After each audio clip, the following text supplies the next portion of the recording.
নামাজে একই রাকাতে সূরা ফাতিহা পড়ার পর 3 বার সূরা ইখলাস পড়া যাবে কিনা? খুবই দরকারি একটা প্রশ্ন। সূরা ইখলাস কোরআনের এমন একটা সূরা, যেই সূরা শুধুমাত্র আমাদের আল্লাহর কথা বলা আছে। এই সূরাতে অন্য কোনো সাবজেক্ট নাই। এই সূরায় শুধু কার আলোচনা আছে? এরকম আরেকটা সূরা কোরআনে নাই যে সূরার শুরু থেকে শেষ পর্যন্ত শুধু আল্লাহর গুণগান আছে, আল্লাহর বৈশিষ্ট্যের কথা আছে, আল্লাহর একত্ববাদের কথা আছে, অন্য কোনো সাবজেক্টই নেই। এটা সাবজেক্টই শুধু আল্লাহ তাআলা। এই জন্য এক সাহাবী এই সূরাকে খুব ভালোবাসতেন। তিনি মানুষের ইমামতি করতে গিয়ে সূরা ফাতিহার পরে অন্য যা পড়েন না পড়েন সাথে সূরা ইখলাস অবশ্যই পড়তেন। দুইজন সাহাবীর জীবনে এরকম ঘটনা পাওয়া যায়। একজন সম্ভবত মসজিদে কুবার বা এরকম কোন মসজিদের ইমাম ছিলেন, আরেকজন জিহাদের ময়দানে এই কাজ করতেন। সাহাবীরা এসে বলছেন, ইয়া রাসূলুল্লাহ, উনি নামাজ পড়ালে অনেক লম্বা সময় ধরে সালাত আদায় করে, আমাদের কষ্ট হয়ে যায়। নবীজি ডেকে বলছেন, তুমি কেন এই কাজ করো? বললেন, ইয়া রাসূলুল্লাহ, সূরা ইখলাস এখানে আমাদের রবের কথা বলা হয়েছে, আমার রবের পরিচয়ের উল্লেখ দেওয়া হয়েছে।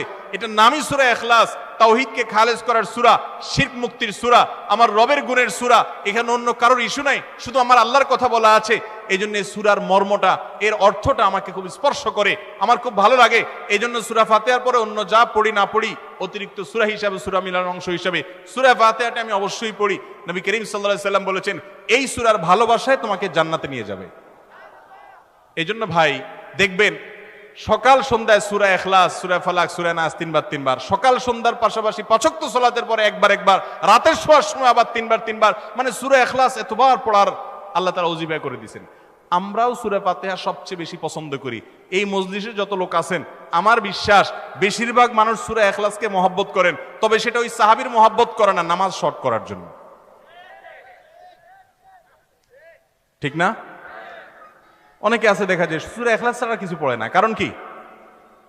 আয়তনে নামাজটা তাড়াতাড়ি শেষ করার জন্য। এইটার কারণে জান্নাতে যাবেন না, আবার খুশি হয়ে যায় না যে আমি এত বেশি বেশি পড়ি। আপনার নিয়ত যদি হয়, মতলব যদি হয় নামাজ সংক্ষিপ্ত করা, তাহলে হবে না। এই জন্য ভাইরা আমার, সূরা ইখলাসটা নামাজের মধ্যে কেউ যদি পড়েন, বিভিন্ন রাকাতে সূরার মর্ম উপলব্ধি করে তিনি ইনশাআল্লাহ সওয়াব পাবেন। এই সূরার তাফসীর জানবেন, একদিন ইনশাআল্লাহ কোন একটা প্রোগ্রামে কোন আলেম থেকে সূরা ইখলাসের তাফসীরের উপরে 1 ঘন্টা আধা ঘন্টা ওয়াজ শুনবেন, খুব গুরুত্বপূর্ণ।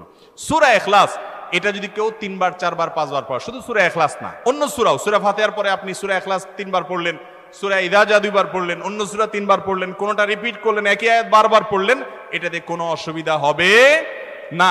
আপনি বারবার পড়তে পারেন, কোনো অসুবিধা হবে না ইনশাআল্লাহ। তবে লক্ষ্য রাখবেন, প্রথম রাকাতের চাইতে দ্বিতীয় রাকাতটা তুলনামূলক একটু ছোট হবে।